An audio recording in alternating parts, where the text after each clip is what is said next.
এই ভিডিওটা দেখেন কিভাবে সাইকেলের ফ্যানের মোটর লাগিয়ে সাইকেলকে একবার বাইকে পরিণত করা হবে। দেখেন একটা আস্তে আস্তে সব প্রসেসগুলো দেখানো হবে। ভিডিওটার সাথে সবাই কন্টিনিউ থাকেন, তাহলে আমরা বুঝতে পারবেন। প্রথমে সাইকেলের আমরা পিছনে চাকাটা খুলে নিব, খুলে নিয়ে এখানে একটা গিয়ার বসাবো। গিয়ার বসানোর পরে এখানে গিয়ারটাকে আমরা ঝালাই করে নেব। ঝালাই করার পরে দেখেন এটাকে এর সাথে ফিট করা হবে। ফিট করলে তারপরে দেখবেন যে এটা আমরা যখন এটাকে লাগিয়ে দিব তখন এটাকে গিয়ার হিসাবে কাজ করা হবে। দেখেন এখানে গিয়ারটা লাগানো হয়েছে। তারপরে আমরা এখানে সাইকেলের মাঠগাটটা আমরা এখানে আটকে দেবো নাট দিয়ে। এরপরে দেখেন এই মাঠগাটগুলো লাগানোর পরে তারপরে এটারে আবার আরো সাইজ করতে হবে। যেটা হলো সামনের চাকাগুলো, সামনে আরেকটা গিয়ার বসানো হবে। গিয়ার বসানোর পরে এখানের সাথে দেখেন এই সামনে আরেকটা গিয়ার লাগানো হয়েছে। গিয়ারটাকে কিভাবে লাগাবে দেখেন, এই একটা নাট দিয়ে ঝালাই করার পরে এটা একবার মাঠগাটের সাথে একবারে ওয়ার্নিং করে দিতে হবে। ওয়ার্নিং করে দিলে তারপরে দেখেন এটা এখানে বসায় দেওয়ার পরে এটাকে আটকে দিয়ে এটা এমন ভাবে আটকাতে হবে এগুলো যেন আবার ইজিলি ভাবে ঘুরতে পারে।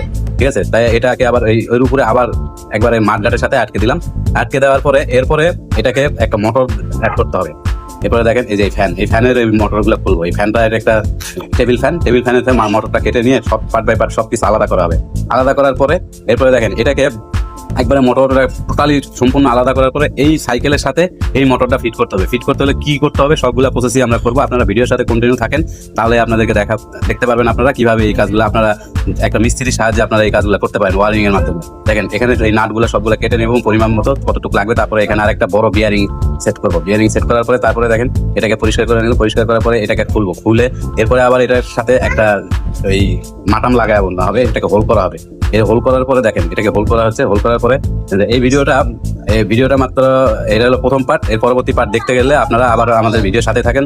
সবাই সুস্থ থাকবেন, ভালো থাকবেন। কন্টিনিউ দেখতে চাইলে পরের ভিডিওটা দেখার জন্য ফলো করেন, সাবস্ক্রাইব করে দেন।